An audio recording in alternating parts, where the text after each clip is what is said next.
Өнөөдрийн бичлэгээрээ бид хоёр кекс хийх болно. Өвөө эмээний цагаан сараар ийм нөгөө боо хийгээд хоёр эмээ өвөө минь ийм боо өгсөн. Тэгээд бид хоёр энэ боовоор нь кекс хийх гэж байгаа. За, эхлээд ингээд би боовоо заазураар хуваана. Тэгжээ хооронд инглүү маань нөгөө зурмгаа бэлтнэ. Өндөө шишхаг өндөг. Тэгээд ийм ванилийн сахар тэгээд хөөж орно. Тэгээд ийм сахар орно. Тэгээд сүү орно.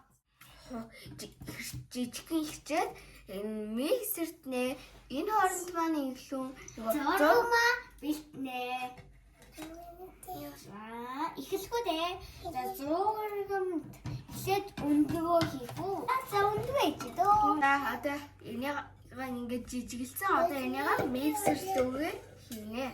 Үгүй штэ төвчээр таагач. За 3 өндгөө хийчээ. Дээрээс амьд гамцхаж. Вау. Энэ чачаа. Гээ дихгүй дахгүй нэ. Сахар нэ. Чи сахар. Йоо. Тэрээс ваниль сахар хөөлгөж байна. За.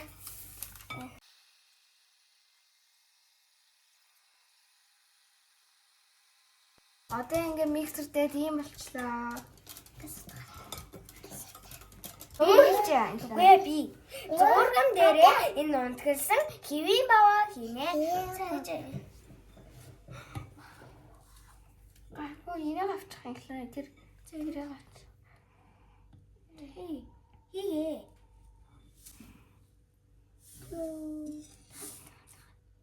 Тусаг. Энэ нэрэн шахаад гэж наадгаа хэлдэг.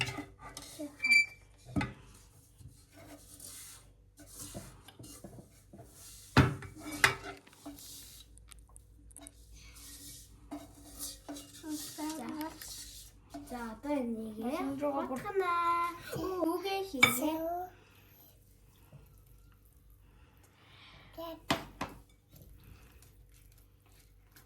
Кекс чинь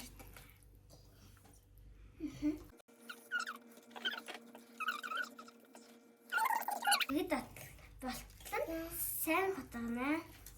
Тэгээс энэ юу вэ? Энэ дотроо ингээ хийгээд өгнө. Доороо юм хүнсээс тавихгүй наалж шүү. Ингээ захыг нь цэцгийн тасаар туслаад өгчээрээ.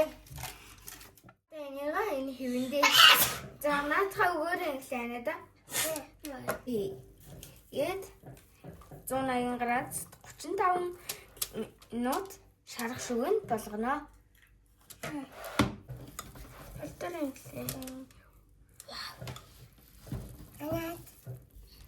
нэг миний амар урагч. Манайха миний аспар амар их талж. Пүү. Ийм амар. Хүмүүсээ харуулах билээ. Яс.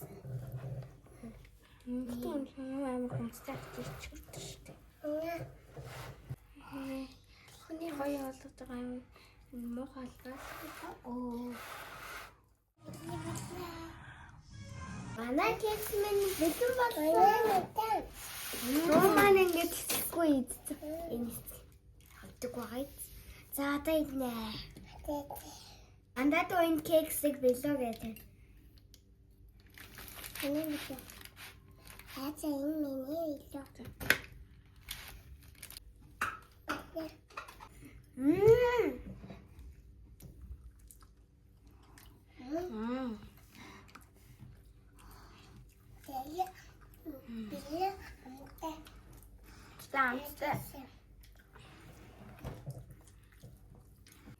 За дараагийн бичлэгтэр баяртай.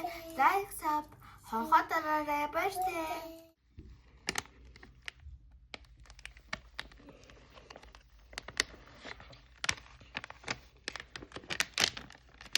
За энэ дээр арай өөр аргаар какаотой хийж байгаа. Бусдаар бол яг адилхан нэг гут какао нэмэл болоо. Тэгээд нөгөө бас арай өөр газар болгоно. Шарх шүүгээгүй хүмүүс нөгөө будаа агшаад чамд хийн. Энэ будаа агшийнхаа саваа сайн туслаж өгөхгүй бол наалдсан шүү. Будаа агшигчнда 45 минут болгоно. Бас жигнэж хийж болно. 45 минут болгоно. Яг будаа агшигч гарсан кекс минь бэлэн боллоо. Өмнө нь ястай тасархай байна. Тэгээд энэ нөгөө шоколад хайлуулаад өөр жимс мэмс дээр нь тавиад хүснээрээ ингээд чимэглээд идээрэй. Баяртай. Идмээрэнэ.